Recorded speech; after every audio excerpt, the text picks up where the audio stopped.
Oh, my camera overheated. So just to finish off, yeah, the idea of like basically having a healthy enough for you and functional for your beliefs and mindset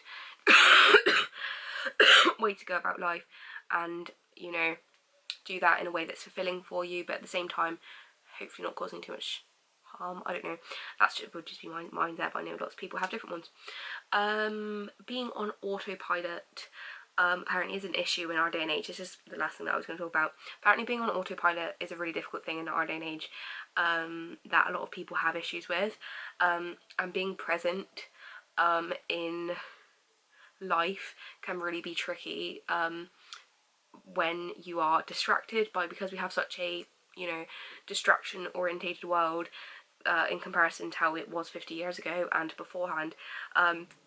It's easy to get lost in that, especially with the rise of the internet and blah blah blah, and often it's easy to be on autopilot and be like, oh, I'm just going to go about my day and blah blah.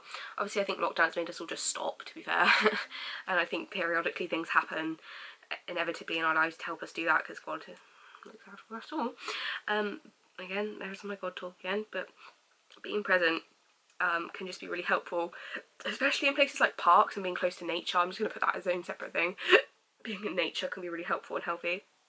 Just being present in like a situation, obviously if it's a positive one. I mean, actually, to be fair, being present in negative situations as well, really important, just for like general health and able to healthily process negative emotion, because that's also a part of life.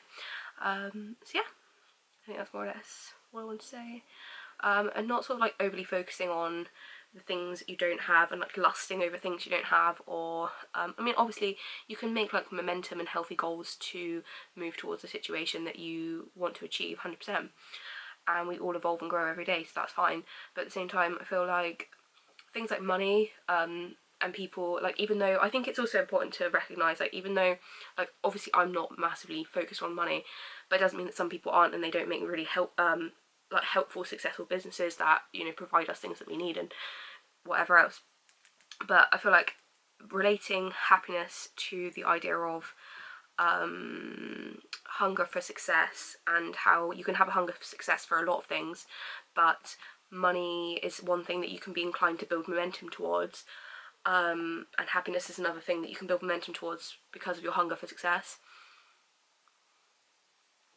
But so it's not always a negative thing, but at the same time, I guess some people would perceive some people's hunger to be too much. So maybe that would be, I think it's just about, that's about judgment, I feel like. So maybe less judgment, but at the same time, yeah, if people do, you know, perceive other people as to be a certain way, it can be judgy. So there we are. Thanks for listening. Bye.